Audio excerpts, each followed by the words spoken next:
All right, welcome in, guys. Happy Tuesday. It is a Tuesday edition of the Chief Zone podcast. My name is Farzin Vasugian. Hope you're all doing well.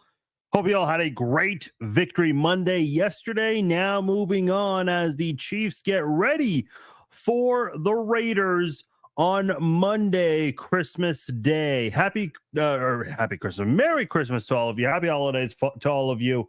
Celebrating Christmas or not, whatever it is you celebrate. Hope you're all having a great week with friends, family, whoever it is you guys are spending time with. Appreciate all of you guys making time for this podcast. For those of you watching live on Facebook and on YouTube, or for those watching on the podcast version on Apple Podcasts, Spotify, wherever it may be. Appreciate all of you guys taking the time to download and listen to the Chief Zone podcast. So going to be doing a couple of episodes this week. I know I mentioned Zach was going to hop on with me for tonight's podcast, but we had a scheduling conflict, not able to find the time to meet up together. Plus, this is an insanely crazy week for me, so that's more on me than it is on him.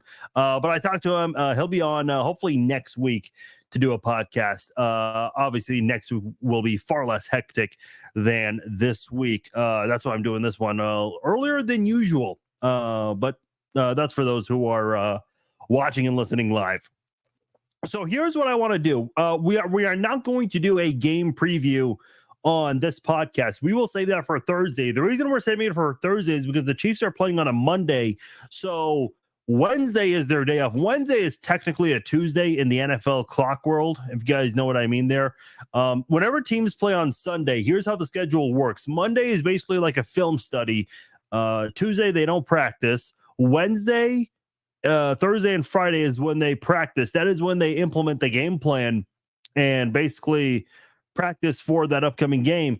Then Saturday is a walkthrough if they're traveling on Sunday, or if they're traveling for a Sunday game, then they travel on a Saturday.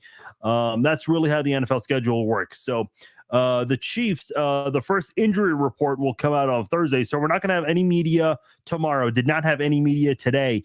And I'm sure today's practice, if you want to call it that, is a pretty light one, if they had one even today. Tomorrow they're definitely off practice, so that's why we're going to do our game preview podcast on a Thursday, because that is when we'll have more information, especially regarding Isaiah Pacheco, who is expected to play, and we'll get into that a little later on. Before we go any further, I want to let you know this podcast is brought to you by SeatGeek. Just thinking about some of the events I've attended this year. Went to Allegiant Stadium a few weeks ago to watch the Chiefs and Raiders play. That was a lot of fun. Went to the season opener, the NFL kickoff game this year at Arrowhead against the Lions. Went to the Big Slick Royals game earlier this year. Went to the Vegas Golden Knights Western Conference Finals, the second game of the Western Conference Finals. Those are some of the events I've attended, and that is all thanks to my friends over at SeatGeek. SeatGeek gives you the best tickets to any event, whether it's sporting events, concerts, comedy shows, whatever it may be. You can get them all from SeatGeek.com. If there's a green dot next to the ticket that you want to purchase, that means you're getting it for a good price. If there's a red dot, avoid it. You're paying way too much. That's what I appreciate about SeatGeek. And in fact, speaking of money and how much you're spending, you can save $20 from SeatGeek if you are a first-time customer. All you have to do is put in my promo code FARZIN, and you will save $20 off your first purchase from SeatGeek. That is SeatGeek.com, promo code FARZIN at checkout, and you can save $20 if you are a first-time customer. Scott says, Farzin, do you eat anything else but pizza? Oh, no, I definitely eat other things. I don't know why this is the question, but the reason I am going to make a big deal about this question is because we just started a new segment exclusively on Facebook. It is called Farzin's Taste Test Tuesday. Say that 3 times in a row. Taste Test Tuesday. So you guys heard the news, I'm sure. Patrick Mahomes has signed a deal with Prime Energy Drink. And I've been wanting to do like a taste test type of segment for quite some time. And Prime Energy Drink is one of the things I've wanted to test. And it just so happens that Patrick Mahomes signed with Logan Paul and KSI and Prime Energy Drink recently. So Did that, and that is actually a thing now. Taste Test Tuesday. We are actually going to be doing a pizza change soon, Scott. So glad you asked. Glad you asked. Got off work early enough to catch a live stream. Oh, awesome, Robert. Appreciate you. Never too late. You can, hey, even if you don't get to catch us live, you can listen to the podcast version. The videos on Facebook and on YouTube are always archived, so you can always check those out there. Jim says, I wish Tony would catch the ball and help Mahomes out instead of doing what he does. Yeah, we're going to get into that. We're going to get into that, Jim, for sure. We'll get into that. By the way, if you guys have questions, comments, whatever you guys have on your mind, please comment below. Let me know your thoughts on whatever's on your mind. This is going to be similar to a Red Friday live chat, which, by the way, will return this Friday. This is going to be similar to a Red Friday live chat because we're not doing a game preview, and I'm doing a makeup podcast since we didn't do one last week while I was on vacation. So this is an opportunity to ask some questions that you may have, and let me know your thoughts, or if you have questions or comments you just want to get out there, that works as well. The news came out on Monday. Andy Reid shared that Isaiah Pacheco is set to play on Monday against the Raiders. Now, how does that help the Chiefs? Well, I think even though the running backs, Jerick McKinnon and Clyde Edwards-Helaire played well, played very good actually on Sunday against the Patriots. I think what you're looking at here when you think of Isaiah Pacheco, first of all, this is your number one running back on the team. Second of all, when you consider the fact that there are just some weaknesses on this offense, and we already went into it with Jim's comment about Kadarius Toney. Listen, man, you're just looking for reliable people at this point. And I'll get into who we trust and who we don't trust, because coming down to this point, didn't think we would ever have this discussion, but here we are talking about that right now. Isaiah Pacheco is a reliable piece for Patrick Mahomes in this Chiefs offense right now, 100%. And I think this is one of those situations where, and I'm very curious to know because, and I know some people are saying shoulder surgery already coming back, which I can understand. Now it was a cleanup procedure, and I think Kadarius Toney had something similar early in training camp, and that's what makes it minor, and that's what allows him to come back sooner than what someone would normally anticipate. I'm curious to see what his snap count is. And not that, any coach or team wants to take a team lightly, but let's be honest, it is the Raiders. Yeah, I know they scored 60 billion on the Chargers. Whoop-de-doo. I'm sure as hell impressed, right? But ultimately, here's the thing. You don't ever want to overdo it with Pacheco. Here's the thing. We've always talked about Pacheco's toughness. The thing about this guy is he will run into a guy. Yeah, he is not afraid of that physical contact. Whereas a lot of ball carriers, whether it's running backs, tight ends, wide receivers, they try to avoid that contact, try to make a defender miss. Isaiah Pacheco doesn't do that. He just welcomes the head-to-head collision. It's nice to see that toughness, but it's also a bit of a concern, like, oh boy, what if you get hurt again? Because that, and I'll say this, I've said this before, I'll say it again. I think Isaiah Pacheco's biggest play to date was when he got hit really hard in the Super Bowl and held onto that football on that final drive right there. A lot of players, even the best receivers, tight ends, running backs, they might fumble the ball in that situation.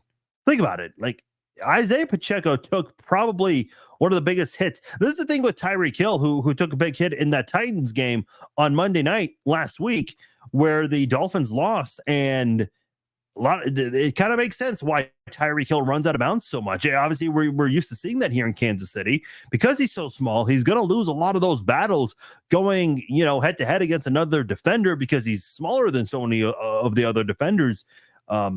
And I don't mean to compare Pacheco to Tyreek Hill, but the point is, Tyreek Hill, because of his size, runs out of bounds a lot. Pacheco, very rarely do you see ball carriers do this. He just goes, yeah, let's go.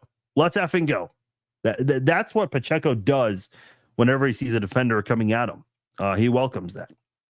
The other big piece of news we got on Monday was that Sky Moore has been placed on IR due to a knee injury. And I think I saw Jesse Newell tweet this, where he looked back at the tape and saw the final play Sky Moore had in Foxborough, and he slipped on his last play there. Obviously, very unfortunate there. Now, kind of like the Donovan Smith thing, are people losing sleep over this? No. And I am seeing some things that I definitely would not condone about comments about injuries for sure. But I will say this. I mean, if we're just being completely honest here, Sky Moore has been more of a liability than a reliable receiver for the Chiefs. And I think, let's have this conversation for a brief moment here. I don't want to make this a whole segment here, but have we seen Sky Moore take his last snap in a Chiefs uniform? This is a guy that was taken in the second round last year. When you take guys in the first round, the second round, those are guys that can definitely start and play a lot of snaps for you. Third round picks, kind of a toss up there if they get significant playing time. But I think we are at a point right now where with Sky Moore, I think there's a possibility we have seen Sky Moore take his final snap with the Chiefs. The Chiefs have some decisions to make this offseason. If you're the general manager of the Chiefs, Brett Veach, if you're a scout for the Chiefs, you're obviously looking at this wide receiver core here, and you know there's going to be some changes this offseason, 100%. You're thinking about that right now. And you're wondering if guys like MVS, Kadarius Toney, Sky Moore, if they're going to be back, and who can you replace them with? And I was talking to Zach about this. You don't need top tier heavy type of you don't need Jerry Rice, you don't need Randy Moss, you don't need Terrell Owens at that position. You just need someone that can catch. A lot of wide receivers have good speed. Now, obviously, some much greater than others, but at the end of the day, 100% when the Chiefs are going after receivers in free agency and in the draft, the number one thing they're going to look at is, can they catch? Unfortunately, Sky Moore has been guilty of some drops this year, and that could potentially cost him moving forward during his time in Kansas City. Let's talk about who we trust now, because it is time to talk about what expectations we have from this offense, because the core guys you have, Travis Kelce, Isaiah Pacheco, Rashee Rice, you trust those guys. Noah Gray, I think is a guy that a lot of people like. I posted about him on Facebook, seeing what you guys thought about Noah Gray, and there were a lot of positive comments about him. Jerick McKinnon, seems like we're starting to see that version of Jerick McKinnon come up late in the season. Obviously started last week. Can we see it again on Monday when the Chiefs play host to the Raiders on Christmas? And I'll say this too, Clyde Edwards-Helaire, he had a nice catch in the end zone. And I know a lot of people will say, well, it was just one catch. Yeah, I know. And I am just as guilty as anyone else criticizing Clyde Edwards-Helaire. But given the circumstances we're at right now with Kadarius Toney in the same game, mind you, what we saw from Toney, I think we're all at a point right now where we would rather see the Chiefs line up CEH in some as like a slot receiver and maybe take some snaps away from Kadarius Toney. Now, are the Chiefs going to do that? I don't think so. And I saw Rich Eisen say this on his show. He says they're not going to do that. They're going to keep going to him because they need him with the skill set he possesses. And I know this is such a big deal too.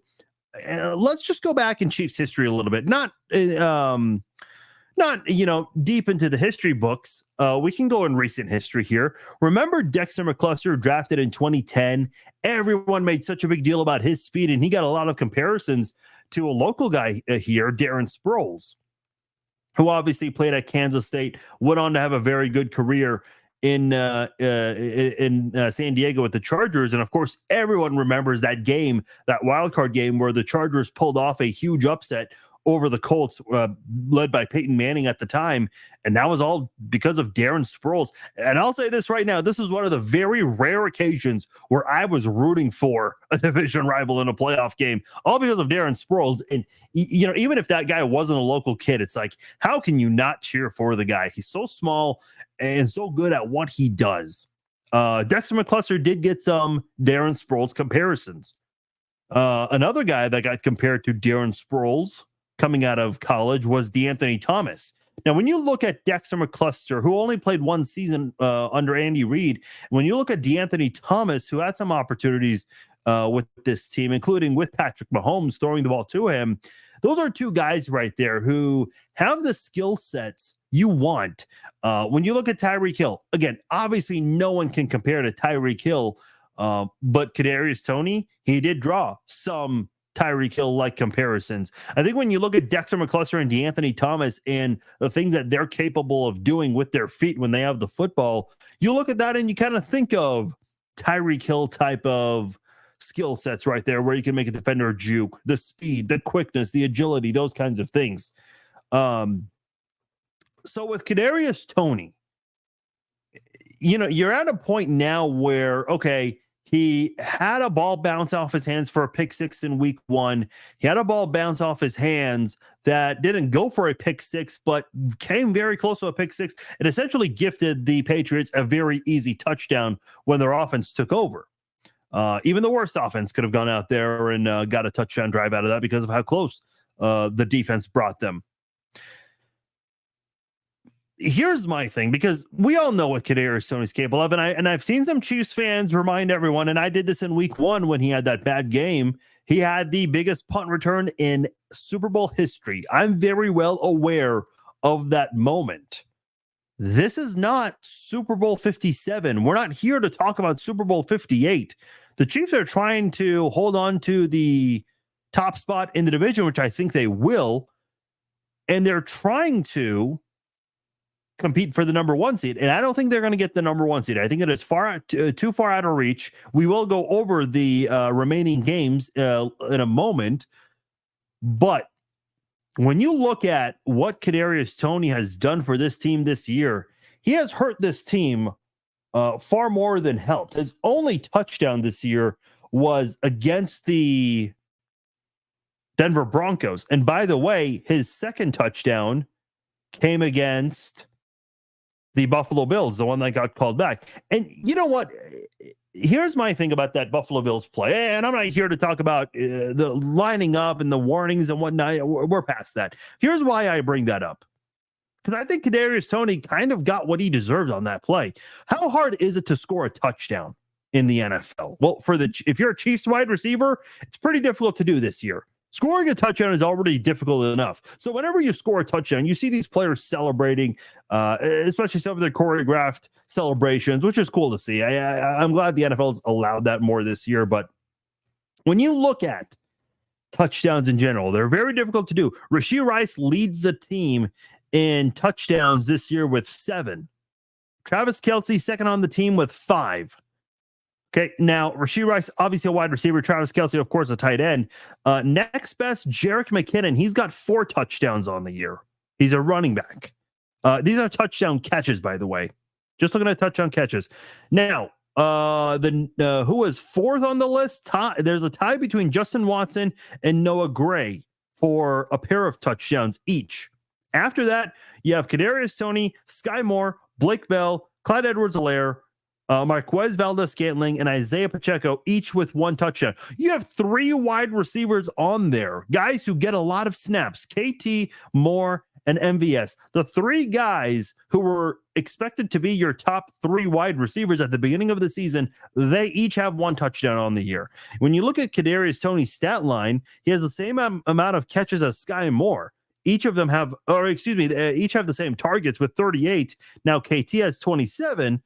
Sky Moore is 21, yet Sky Moore on fewer receptions, 6 fewer receptions, has far more yards. Sky Moore has 244 yards. Kadarius Toney, off 27 catches, has 169 yards and is averaging 6.3 yards per catch. To give you an idea, Blake Bell has 3 catches on the year, and he's averaging the same amount as Kadarius Toney, 6.3 yards per reception. That's not good. I mean, again, we're talking about Toney, a guy who has great speed. Not Tyreek Hill speed, but still very good speed. This is a guy that can outrun a lot of defenders on the field. Can probably outrun a lot of offensive players in the NFL today. But you're only averaging 6.3 yards per reception. I mean, every wide receiver on this list, except for McCole Hardman and Richie James, they're averaging at least 10 yards per catch. MVS has almost 16 yards per catch. I know he's been criticized a lot lately, but man, at least he's getting some yardage. You're not getting that with Kadarius Toney. So I understand the Chiefs not wanting to give up on Kadarius Toney because of his skill set and what he has. And I've been saying that for a long time this season. But what's the use of these skill sets if you're not catching the ball? And even worse, it's going off your hands and to the defender. That's why I think the tough part right here with Kadarius Toney is, you know what he's capable of. You know he's got he possesses all these great skills, especially his speed, but he's not doing you a whole lot of good right now. He's hurting your team far more than helping. Again, let me read that stat line to you. 27 catches for 169 yards. He has more catches than Sky Moore. Sky Moore has more yards. He has more catches than Marquez Valdes-Scantling. Marquez Valdes-Scantling has, I think, just about double the amount of yards. Let me just double check on that real quick. Okay, almost double. Almost double. Like, MVS has 7 fewer catches and is close to doubling the amount of yardage Toney has. Again, MVS is a guy that a lot of people have been criticizing this year. That's not good. I know he's a running back, but Clyde Edwards-Helaire, he's got 13 catches for 137 yards, about 32 yards behind KT right now. So I think if you're the Chiefs, you have to ask yourself, yeah, and I've been very critical of the coaching staff with Andy Reid, Matt Nagy, Connor Embry, with how the wide receivers have been this year. But I think with Toney, especially with how good he was last year coming in midseason from a trade, what is it about Toney that has changed so much in one offseason? Especially when you have a full offseason to at least work with Patrick Mahomes before the draft, get acclimated with the offense, have an understanding of where things are going to be. Because we all saw the pictures of Mahomes practicing with all the wide receivers in Texas on their own. You look at last year when KT joined the Chiefs, he had 14 catches for 171 yards. He had less catches and more yards last year. He already has more catches this year, but has less yards. He has 2 less yards. Now, eventually that's going to change, but understand something. He played 7 games last year with the Chiefs, 13 games this year with the Chiefs so far. That is what that is a difference maker right there. And by the way, in terms of yards per catch, 12.2 yards per catch last year, just with the Chiefs. Yeah, that is almost double what he has right now. His longest catch is 18 yards. Again, like the numbers just aren't really a good look this season when you compare him to last year where he played fewer games because he joined the team mid-season. Let me read some of you guys' comments here. Logan says Andy Reid shows he's working with what he's got a little better. I think it showed in New England. Yeah, certainly. Let's see. Sam says maybe with all his endorsements, Patrick will take a cheaper deal and we can stop bargaining, shopping on wide receivers. Okay. Bargain shopping is what you meant. Here's the thing. Somebody asked us on Sunday too. and I've said this before, and I think I'll say it again. When you look at quarterbacks like Patrick Mahomes and Joe Burrow and Jalen Hurts, guys who have been to a Super Bowl recently, and then when you look at guys like Lamar Jackson, he's 1-3 in the playoffs. Justin Herbert, whose only playoff game is him blowing a 27-0 lead.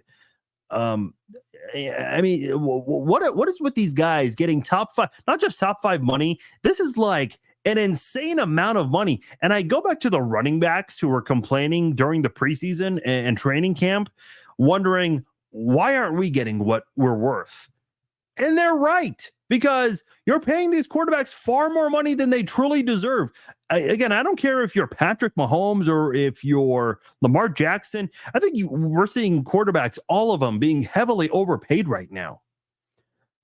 This is getting to a point where it's like, okay, you have your quarterback, great, but you are paying them way too much, to the point where if you pay 2 or 3 more guys top dollar at their positions, then it's going to be very difficult to bring in the help you need this offseason. So if the Chiefs are not able to do that through free agency, well, Patrick Mahomes has no one to blame but himself on this one, because you want all this money. You saw all these other guys surpass you for how much money you want, and then you redid your deal to beat Joe Burrow when Burrow got his deal right at, I think, the same night when the Chiefs were playing the Lions.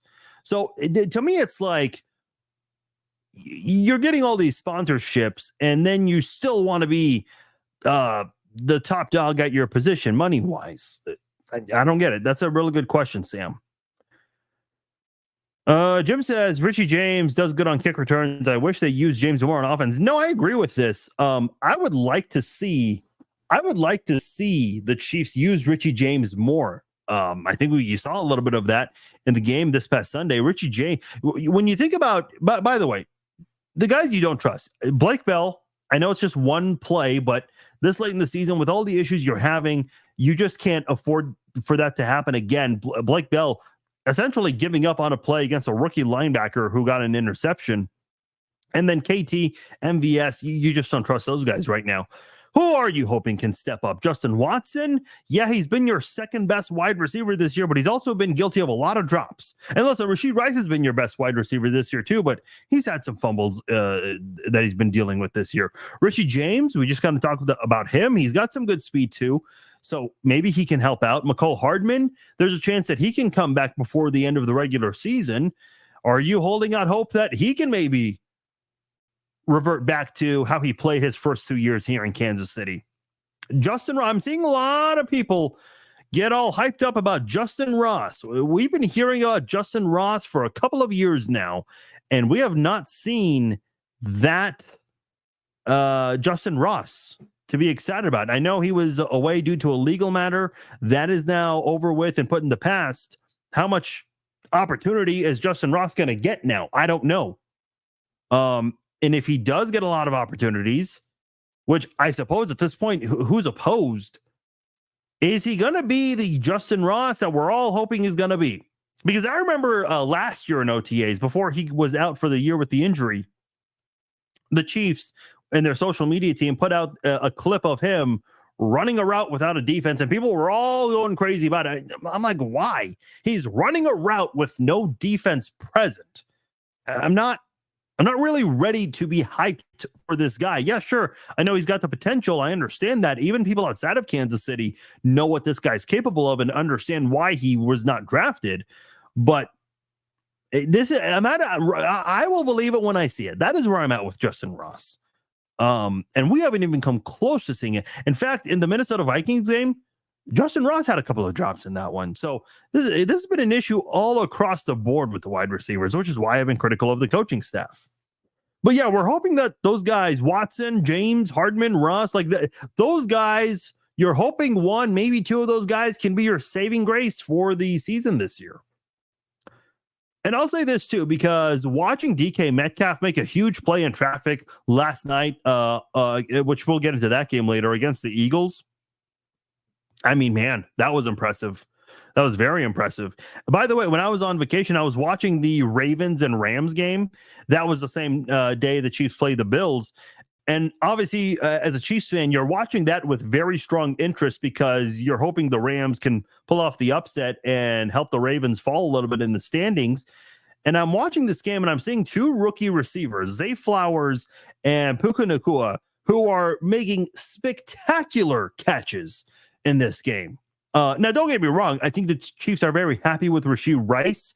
If he can work on those turnovers and drops a little bit, they'd be even more happier with him. But it is hard to watch other rookie receivers. And if you watch some college football, you see a lot of young receivers in the college game who are making big plays, hoping to get noticed by some NFL scouts. And then you look at the Chiefs receivers and you're thinking, man, it's kind of embarrassing seeing all of these other rookie receivers, these college receivers make spectacular plays, but MVS dropping a catch that every receiver dreams of having thrown at them wide open, beating a defender and going to the end zone, being able to get an easy touchdown there. Kadarius Toney, we've already gone over it. Well, it's happened to him a lot. So this has been kind of the tough part, is seeing all of that.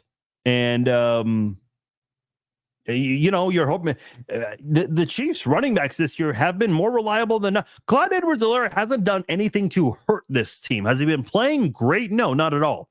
But he's not doing things that are setting this offense back in a major way. So why not use Clyde Edwards-Helaire more in the passing game? Let's do it, man. Let's see it. I'll take him over Toney right now. Whatever the targets Toney's getting, not opposed to using that on Jet or Clyde at this point. And when I say Jet, I'm referring to Jerick McKinnon, but Cole Hardman could be coming back soon, so why not? I'm not opposed to that either at this rate. Not one bit.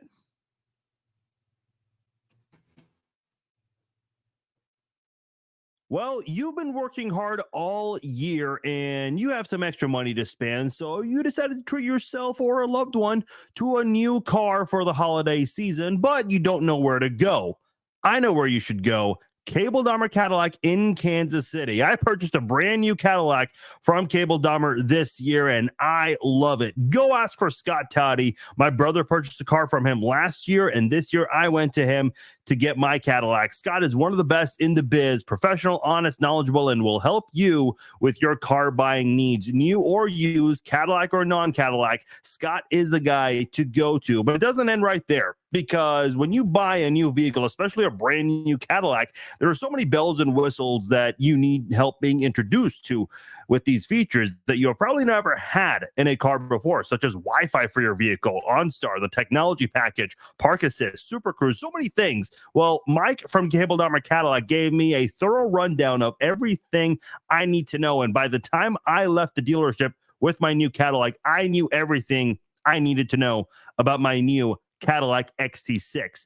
If you need your car serviced, by the way, go see my guy Brock Smith, the best service specialist you will find. He will explain to you everything you need to know if something is wrong with your car. If it's a General Motors vehicle, such as Chevrolet, Cadillac, Buick, GMC, take your car there, ask for Brock Smith, and he will get you taken care of. I always need things to be explained in the simplest forms, and Brock does it every time. He explains it to me like I'm 5. So I know exactly what's going on with my vehicle anytime something's wrong with it. And as you should, your car is essentially your baby. Go to Cable Dahmer Cadillac off 435 on 103rd between State Line and Warnell. Ask for Scott Toddy. Tell him Farzine sent you.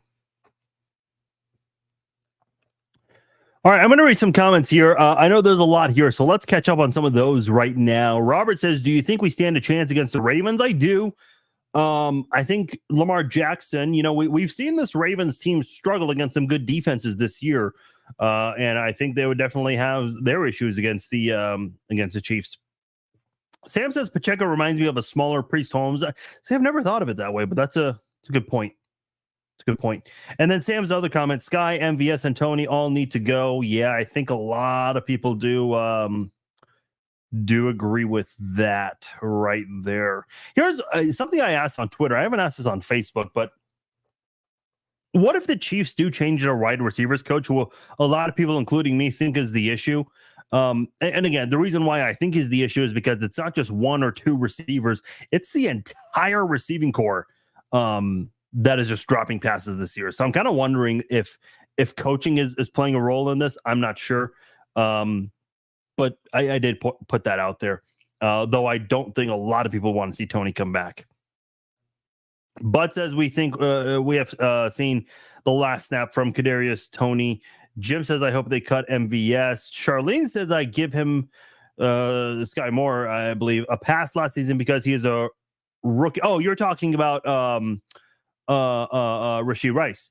I think it takes time for some rookies to adapt to the NFL out of college. See, I'm not dismissing what you're saying, but I think at the same time, we're willing to give him a pass because he's the only wide receiver that we can look at and say that he's playing great by this team's standard. Not really saying much because he's had some issues too this year, but he's still been far more productive than MVS Moore and Toney combined.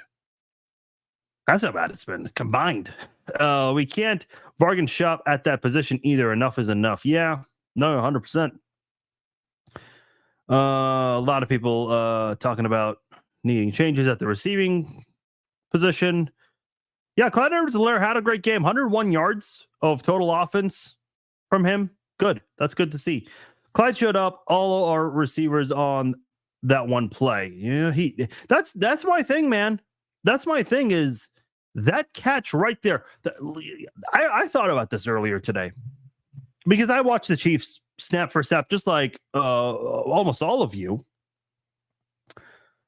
And I thought about this.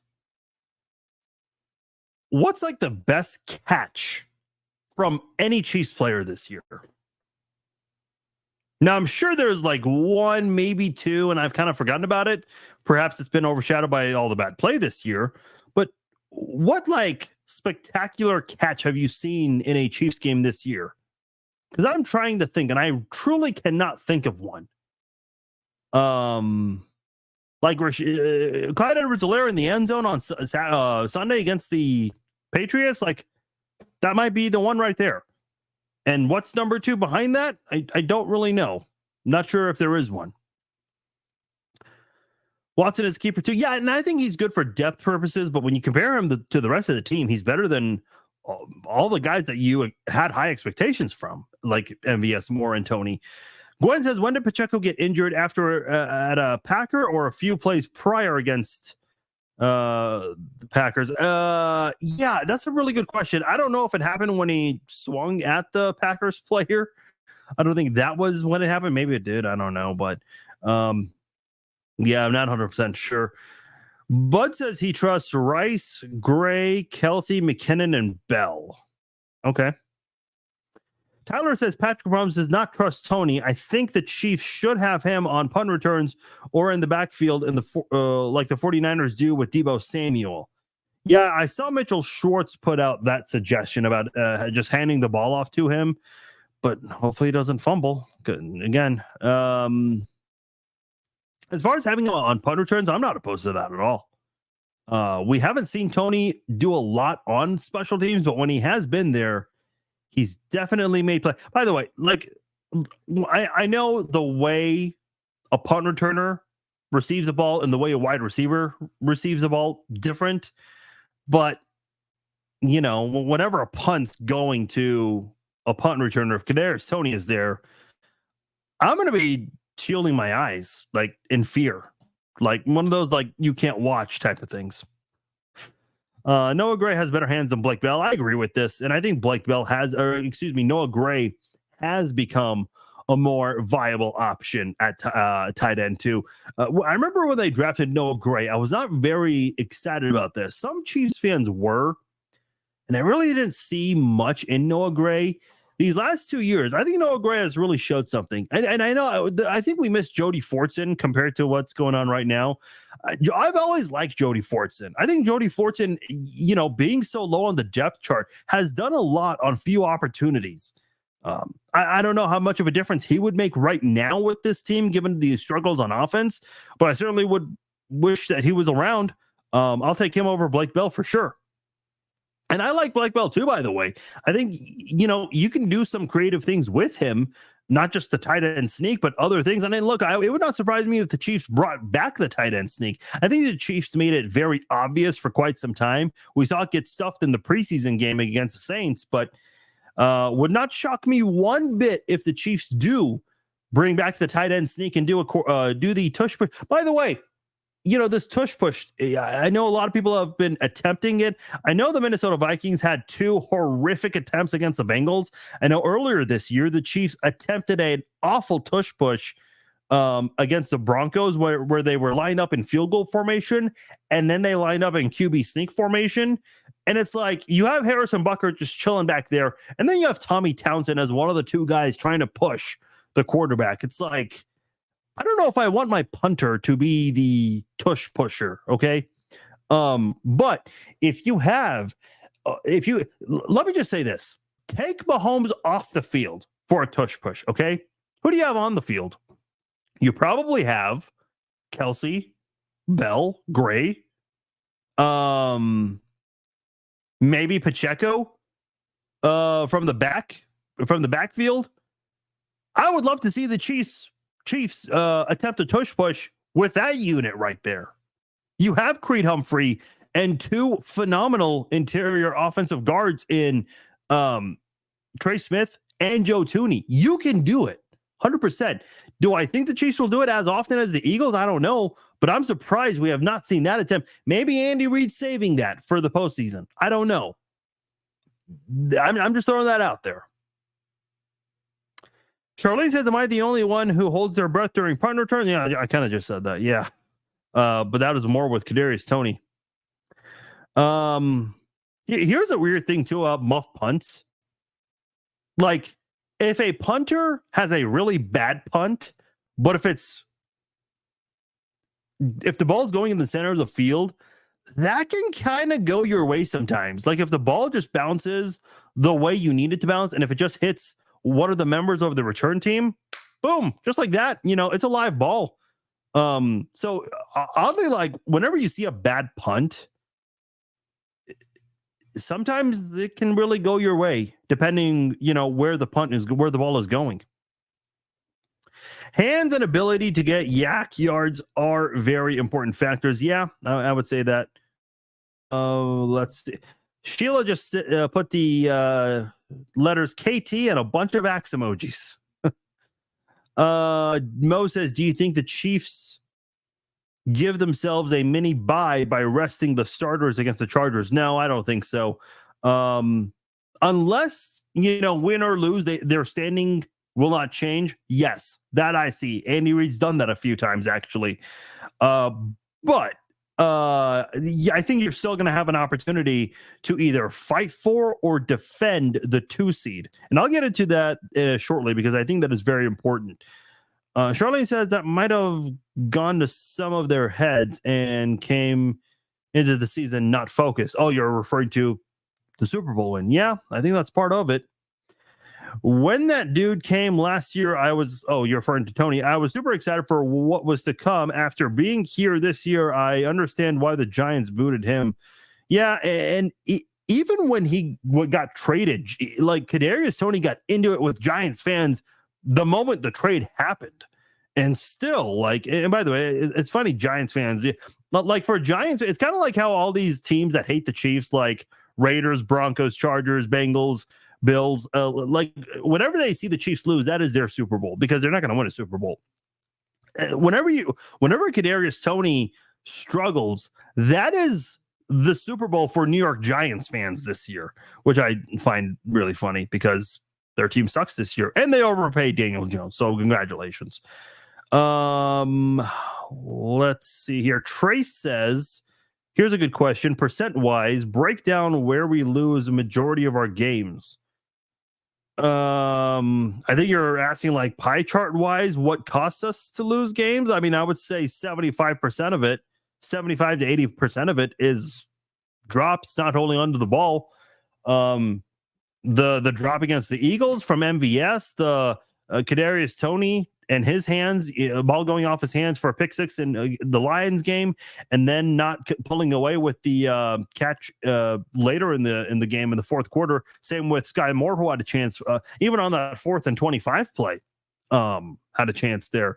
The Bills game, it's KT lined up offside, and it was him who scored the touchdown. His own touchdown was taken away because of his own mistake, which, I kind of think, you deserve that. And if you're not waking up from that, and if you're still dropping passes, man, what are you doing? What wake-up call do you need at this point? What was the other loss? The Bills, the Eagles, the Lions I mentioned, the Broncos game, the offense was just bad. Also special teams. What was the other loss? The drops have been so bad, it's hurt my ability to remember all the losses. The Packers game. Yeah. I don't think drops were an issue in that one, but the offense still, came out flat in the red zone. Kind of like in the Eagles one too, with Travis Kelce fumbling. Andy Reid alluded that Justin Ross is having a hard time learning the playbook. Catherine says, yeah, there was also a report about this earlier this year. This was the same week where the legal matter came out about Justin Ross. He hasn't had an easy time picking up the offense. So, yeah, and I don't know why. Again, I don't know if it's the wide receivers coach, if it's him, if it's Nagy, what it is. But yeah, he has had a difficult time with it this year. Robert says, I'm just glad one of my teams is genuinely, quote, exciting to watch. It has been absolutely electric this year to watch the play by the Sacramento Kings. Okay, there you go. I got my Vegas Golden Knights. You got your Sacramento Kings, so I get it. GBG says we need to let KT go. MVS needs to go. Yeah, a lot of people have heard that a time or two. GBG also says we can't keep Chris Jones either. Yeah, this is going to be very difficult because L'Jarius Sneed is having an awesome season. You got to keep him around. Like, I think it's so important for the Chiefs to keep the duo of Sneed and McDuffie, and also keep the duo of Humphrey and Smith. You got to keep those guys. You have to, 100%. And yeah, if you keep Chris Jones, you're probably not going to be able to keep those other guys. Nick Bolton's another guy too to keep in mind. I think Drew Tranquil signed a 1-year deal. I know a lot of Chiefs fans would love to see him come back.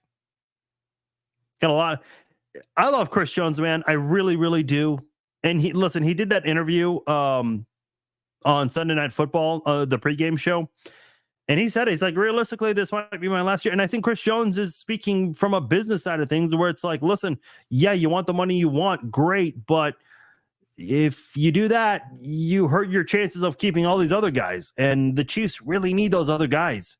I think, if you're a Chiefs fan and you love Chris Jones just as much as I do anyone else, I think you got to really enjoy him while he's here, because I don't think he's going to be here much longer. I really don't. The pass from Mahomes to Kelce and then to Tony was a great play. Well, which player? Oh, the Buffalo Bills play. Yeah. No, that was awesome. Like super awesome. 2 out of didn't count. No.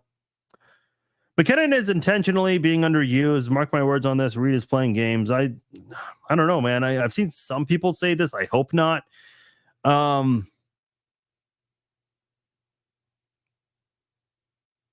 I know McKinnon is used a lot more for like the second half of seasons. We've seen that the last 2 years.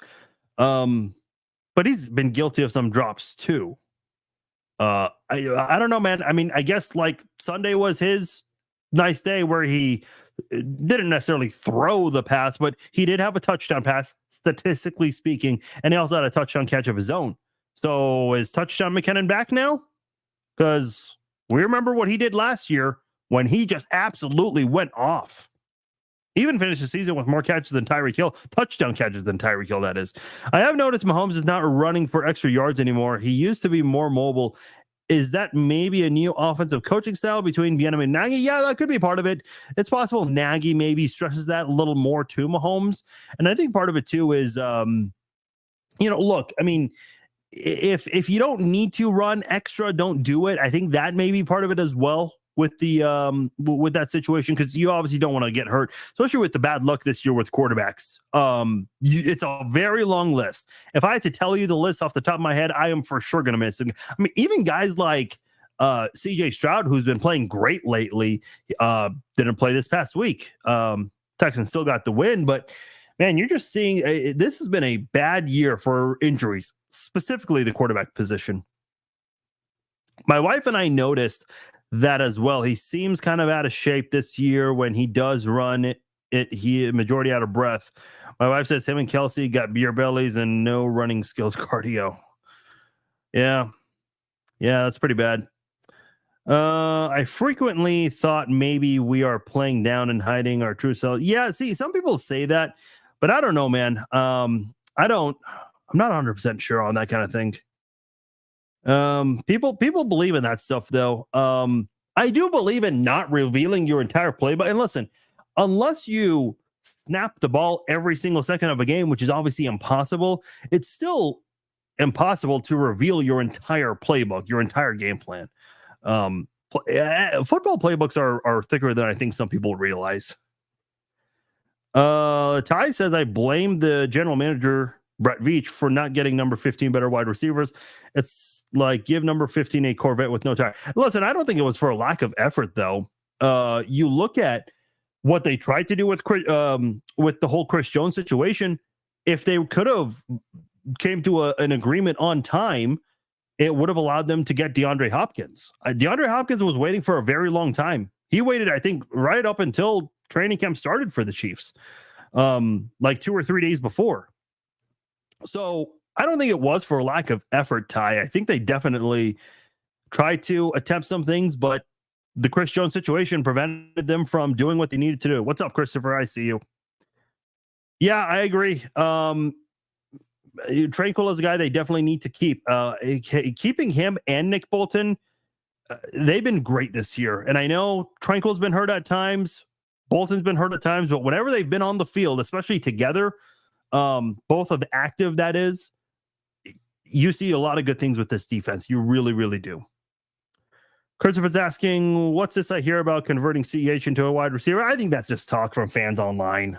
It's just talk from fans online. No, I don't think that's really going to be a thing. Now, you can line him up as a receiver, sure.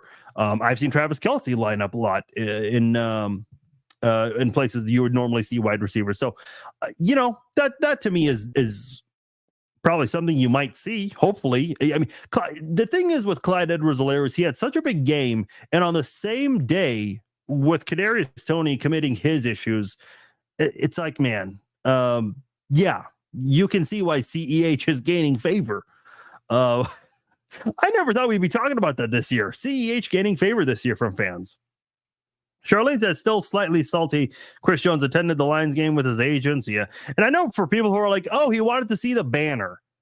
Dude, your team is playing a game. By the way, I was kind of hoping he would still continue his holdout into the following week because they went to go visit the Jaguars. And if you know the Jaguar Stadium, they have a swimming pool there. I thought it would have been kind of like a funny image just to see Chris Jones in the swimming pool watching his team play while continuing his holdout. But no, there's no way they would let a celebrity in that. Do celebrities go in that area of the Jaguar Stadium? I don't know. Like, and by the way, who watches a game from a swimming pool? Me personally, the swimming pool in Circa in Las Vegas, my brother and I had a chance to go visit that area. Dude, that is the most overrated thing in Vegas. It looks cool. It really does. Like, aesthetically, looks awesome. Cool. Great.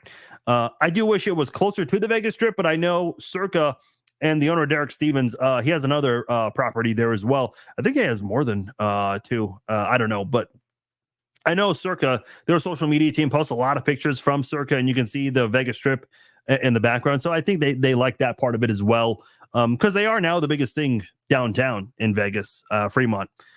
But yeah, the swimming pool, I'd say it's almost like, when you see these fancy suites at sporting events, They're cool, don't get me wrong, but it's like, why are you paying that much money for just couches? And by the way, the couches don't let you actually see the game in person. You actually have to look at a TV. Yeah, you're at the stadium, but you're looking more at the TV than you are at the actual game. I know there's a place in Arrowhead. I don't remember the exact room, but they basically have a huge bar, but you can't even see the field. You have to actually look at a TV. So it's like, man, you're better off just staying home and making something nice for yourself than doing that. I don't know. I got off on a tangent there, but oh well. Is it just me, or does every single team that we play get away with grossly negligent holds against Jones? I try to watch him every play. Yeah, listen. There's a family friend of ours who played at Mizzou and also played in the NFL for a little bit and then in the USFL. And he mentioned, look, penalties happen every single play.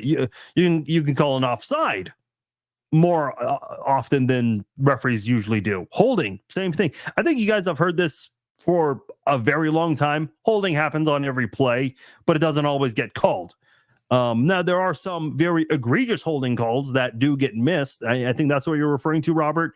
Yeah, that happens. I mean, I've seen the Chiefs get away with some of that as well whenever the Chiefs have the ball on offense. How much cap space will we have after Chris Jones? I got to be honest, Scott, I don't know that right now. That would probably be more of an off-season discussion here. I want to see you have a contest to see who can actually pronounce your name correctly. Yeah, that CKM, we could do a giveaway for that one. I love people who like come and troll me too, who are like, oh, Farzan, your podcast sucks. It's like, and I'm like very certain they don't know how to say the name too, which makes it even funnier. Marcus is asking, you think Patrick will get 5 more rings with his contract? I think you might say contract. Okay, so he has 2 right now. You're asking me if he can get 7 with his current contract. So of the 9 years remaining, including the current season we're in right now, you're asking me, can he get 5 more of the 9? I don't know, man. That's a bit of a tall order there. I mean, listen, Brady, he got 7 in 2 years? If you're asking me, do I think Patrick will get 5 more? That's a maybe. It's very listen. Getting to the Super Bowl is hard. It's really hard. And even when they didn't have Tyreek Hill last year, they still did it. When a lot of people outside of Kansas City said not even possible. With his current contract, no. I think that is you got to go to the Super Bowl every year, except for like 2. To be able to fulfill that. 2 or 3. Yeah, that is a very tall order, Marcus. I don't think that happens. Do I think he could get 5 more in the rest of his career? And I don't know how long Mahomes plans on playing. He's 27 right now. So maybe 10, 11, 12 years. I don't think he's going to play as long as Brady did. Man, if you guys ever get a chance, do a research on Brady's nutrition, his health, his body, his exercise, all that stuff. It is some fantastic shit. Things that, you don't have to be like a nutritionist to really like understand a lot of these things, but man, you can understand why he played in the NFL for as long as he did. And the guy's in his late 40s now and just does a great job with his body. I think a lot of people, if they're not in their late 40s yet, by the time they get there, they would like to look like Tom Brady. And have that healthy lifestyle.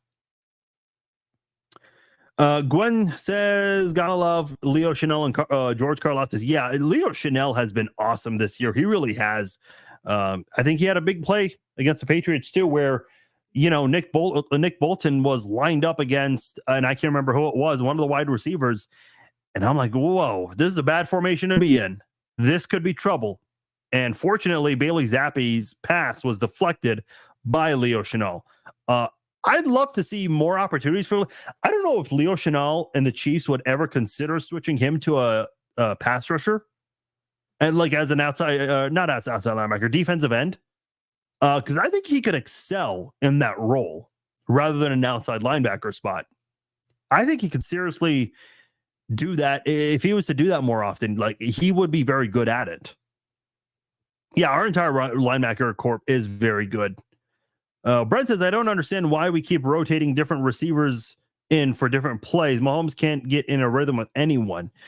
No, I've seen a lot of people bring this up, and nobody was really getting number one wide receiver type of snaps until Rashee Rice the past couple of weeks. So Rashee Rice is a guy that's now getting a lot of those snaps. Now, who's number two? I mean, it's a different guy each week. Justin Watson seems to be that guy the most. I know MVS has been getting a lot of snaps still with the team. KT still too. I think part of it is, here's the thing. I think whenever someone like Kadarius Toney costs the team with a drop like that, as a coach, you kind of want to punish them and take them out. But then it's like, okay, well, then this guy makes a significant mistake and then you want to punish him. So it's like, it's hard to kind of go through that sometimes with these players.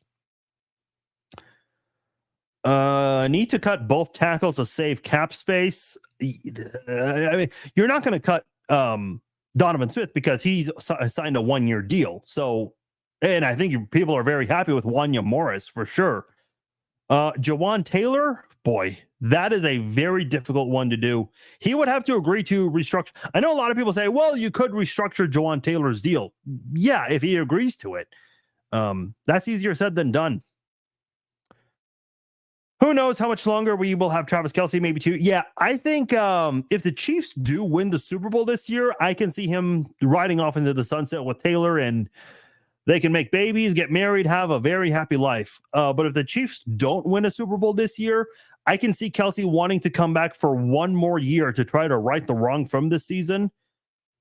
But after that, I don't think he's playing. After the 2024 season, I don't think Kelce's playing anymore. It's getting to the point where, I think these injuries are starting to catch up on him for sure. And we mentioned with Brady and how well he's taken care of his body and allowed him to play for so long. Kelce's really done a great job with his physical presence too over the years, staying healthy. The guy hardly misses games. He missed his entire rookie season, and then he missed one game due to COVID in 2020. After that, man, he did not miss a game until this year. The things that he has done has been very impressive. Not a lot of players, especially that position, when you are, as big as you are playing tight end, you don't do what he does for as long as he does. And he's closing in on his 8th consecutive season of 1,000 receiving yards, which obviously is a record amongst tight ends, but only 6 other NFL players, all wide receivers, have had 8 straight seasons of 1,000 receiving yards. That's insane. That is insane. Santa Baby, the season for a fresh cut is finally here with the sponsors of today's show, Manscaped. The leaders in below the waist grooming have just launched their 5th generation lawnmower to help you avoid another silent night in the bedroom this year. Take care of your special snowflake with Manscaped and watch your South Pole shine like never before. Get the best stocking stuffer of all by going to manscaped.com and using promo code FARZINE20 for 20% off and free shipping. Mrs. Claus will thank you. What could be better than giving the gift of good hygiene and a few laughs? Starting with the Lawnmower 5.0 Ultra. This is crown jewel of the holidays, and dare I say, the best ball trimmer of all time. The electric razor's advanced skin-safe technology is a lifesaver and known for reducing nicks and cuts on his Santa sack. Anybody in the family have too much scruff? Look no further than the Manscaped Beer Hedger Pro Kit and Handyman Electric Face Shaver for all his facial hair needs. Dad have nasty nose hairs? Save the day with the Weed Whacker 2.0 nose and ear hair trimmer. Is there boxer game week? Take care of the chestnuts and Manscaped's Boxers 2.0, featuring their signature jewel pouch to keep you calm, cool, and collected. Get 20% off and free shipping with the code FARZINE20 at manscaped.com. That's 20% off with free shipping at manscaped.com. and use promo code FARZINE20. Say ho, ho, ho to a well-groomed mistletoe with Manscaped. There was an interesting comment during that break, and I'm trying to do the math on all of this, so bear with me for a moment. Okay, so let me just quickly read the comment here because this I didn't notice this. Robert says, saw a stat that Kelce, Rice, and Pacheco are all nearing 1,000 yards. Not bad for a down year. Yeah, that's actually a good point. So he's obviously referring to rushing yards for Pacheco and then receiving yards for Kelce and Rice. So I looked this up real quickly. Pacheco, and these are for the last 3 games, on average, Pacheco needs 74 rushing yards per game. Kelce needs 26 receiving yards per game, and Rice needs 82 receiving yards per game for all 3 of them to get 1,000 yards. Yeah, not bad at all for a down year. Just shows that if you can get the right depth in place at wide receiver, man, I think you're going to be in a good spot. And again, you're thinking about, right tackle, Jawan Taylor, he's going to be around. That's going to be your guy. But left tackle, Wanya Morris playing a lot better than the last 2 offensive tackles you had at the left side in Donovan Smith, who slight upgrade over Orlando Brown, who was just awful, led the league in pressures allowed last year and this year so far. Just bad. I think there's a player, I forgot for which team, hasn't even played much, but might even surpass Orlando Brown in that category. But still, to be in that high 2 years in a row is awful, 100% awful. Okay, so we're going to wrap up the podcast very soon. I'll read a couple more. I'll read one more comment here. John says Kelce has given Chiefs Kingdom is all the double and triple coverages. His age, injuries are catching up to him. Yeah, for sure. Offensive line has looked really good. Great first half of the season. Has been a decline since. Hopefully they pick it up when it matters the most. Yeah, and I think the interior offensive line taking a little bit of a step back. Not too big of a step back, Robert. But the play of Wanya Morris has been nice to see for sure. I will say that. Okay, going to wrap up the podcast doing a Week 15 roundup here. Starting with Thursday night, Chargers. They scored 21 points. Let's give it up to the Chargers for scoring 21 points. Yes. Congratulations. They gave up 63 points. And the Raiders are underdogs, 10-point underdogs in Kansas City. So, I mean, listen, Brandon Staley, I think Brandon Staley was a good coach and got off to a very good start with the Chargers, but man, it went downhill. They went downhill last year. The amount of 4th downs he went for, like, fine. I don't have an issue with that. But man, not being able to hold on to that lead, injured players in a game that didn't matter in Week 18, you just lost your team there. Just plain and simple. Bengals, Vikings, I mentioned this one. This was an overtime win. The Vikings, 2 horrific tush push attempts, and that gave the Bengals an opportunity. Great catch by T. Higgins. I'm seeing a lot of people mention T. Higgins go to Kansas City, even Chiefs fans and non-Chiefs fans. I don't know if that happens. I don't think T. Higgins would do that, but who knows? Also from that Saturday slate of games, Lions 42, Broncos 17. All I have to say about this game is Russ got cooked. That's all I'm going to say there. Bucks 34, Packers 20. The Packers hype train slowed down a little bit, just like the Broncos hype train.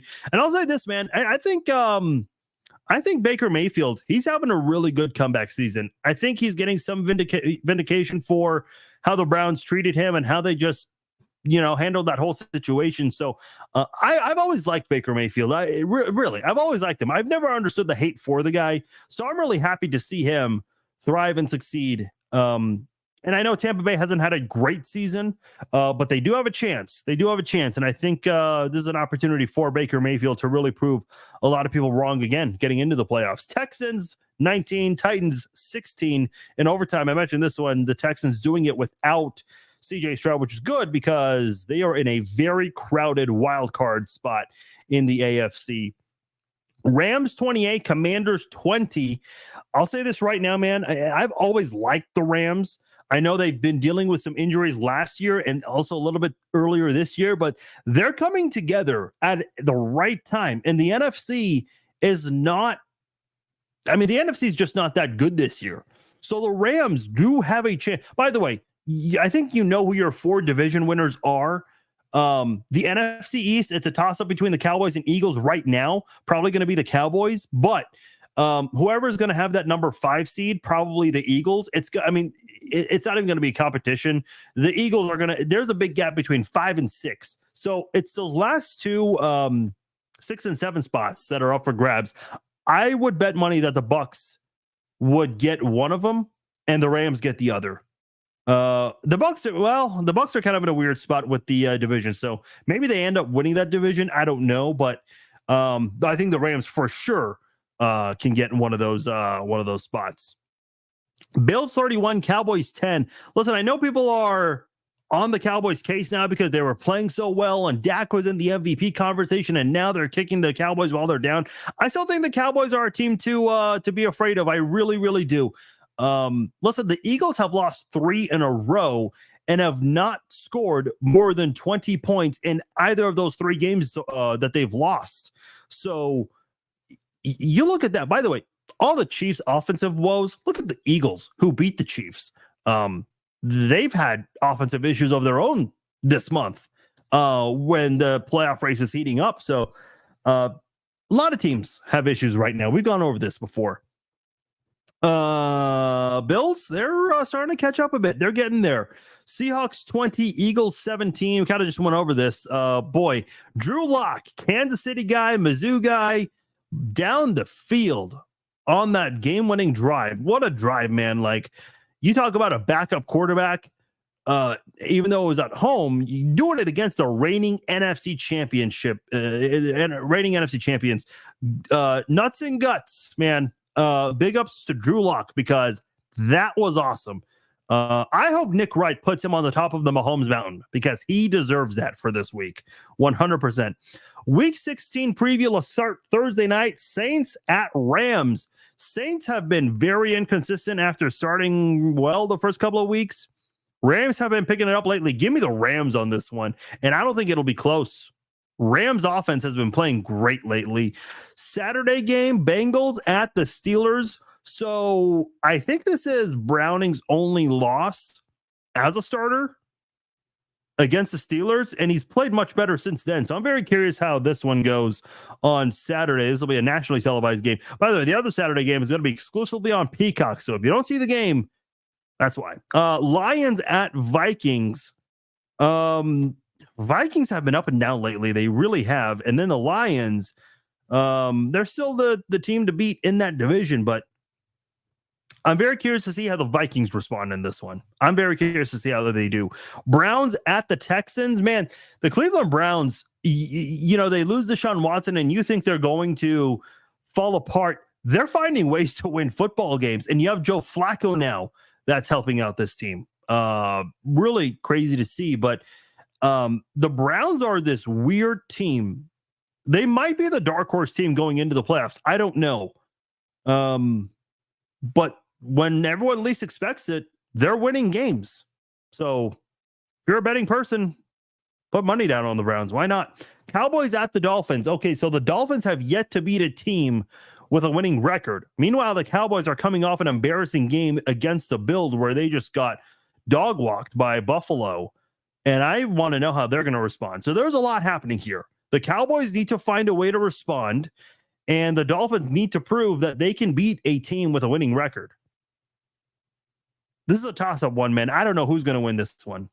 Monday Night Football, Ravens at the 49ers, the 2 best teams in the league. Number 1 seeds from both conference. Very curious to see how this one goes. Should be a very good game Monday night on Christmas night. Real quickly, before we get out of here, I did want to go over the let me pull this up here, the schedules for the top 3 teams in the AFC, because obviously we're in a situation now where we have to scoreboard watch. So let's go into it right now. The remaining schedule, you have the Dolphins, the Ravens and the Chiefs. Obviously, the Ravens have the number 1 seed right now. Chiefs have the easiest schedule to finish the year. The Ravens, they've got a very difficult task Monday night. We just went over that. The Dolphins have probably one of the tougher schedules to finish out the season. I'll say this right now. I don't think the Dolphins are beating the Cowboys, and I don't think they're Ravens. Buffalo, the toss-up. But if you drop 2 of the 3, and you only need them to drop 1 if you're going to win out if you're Kansas City. So I can see Miami losing 2 of the 3. I see the Chiefs winning 3 of 3. The Ravens, I see them. I'll say this now. I think the Ravens lose Monday night. Now, obviously, I just said the Ravens or the Dolphins are going to lose to the Ravens. So I'm picking the Ravens to win in week 17. I know the Steelers defense has not been horrible, but let's be honest, that's Mitchell Trubisky. I don't think Kenny Pickett's coming back. So give me the Ravens over the Steelers. The Ravens will finish off with the number 1 seed. But the Dolphins, that's the team that I think is going to lose 2 of 3. And if the Chiefs win out, that is enough to get the 2 seed. Well, if you have the 2 seed, and if you win the wild card game, you're guaranteed a home game in the divisional round. At that point, Lamar Jackson's 1-3 in the playoffs. So I'm totally content with the number 2 seed. You have to get the number 2 seed if you're Kansas City, because who knows what happens in the playoffs, who turns it up, who doesn't, who changes things. The thing that we know, and I know Lamar Jackson's played well this year, but the Ravens still are 1-3 in the playoffs with Lamar Jackson. I think they showed a little bit more fight with Tyler Huntley against the Bengals than they did have in many of their games with Lamar Jackson. If it wasn't for that fumble, they've got an opportunity to win. Now, if it wasn't for that fumble, the Chiefs don't beat the Bengals in the AFC title game the way they did, which I thought was awesome. But we'll get there when we get there. I just think ultimately, if the Ravens have the 1 seed, cool. But I don't know if I trust Lamar Jackson in the playoffs. That's my biggest thing right there. That's my biggest thing. All right, guys, I'm going to get out of here. My name is Farzin Vousoughian. Thank you guys for downloading and listening to this episode of the Chiefs Zone Podcast. For those of you who listened live on Facebook and on YouTube, thank you guys. Much appreciated. We will be back Thursday. Thursday is going to be a much shorter podcast because we did the all of the roundup, the preview, and all the other stuff with the offense. We did all of that today. So Thursday's podcast is going to be much shorter. Obviously, we will break down the game between the Chiefs and the Raiders, which will take place on Monday. So be on the lookout for that. Obviously, we'll touch on any other Chiefs news or any big NFL news that comes up for Thursday night. My name is Farzin Vousoughian. Thank you all for downloading and listening. Please share the links with your friends. Let your friends know about the podcast. I am out. Talk to you Thursday.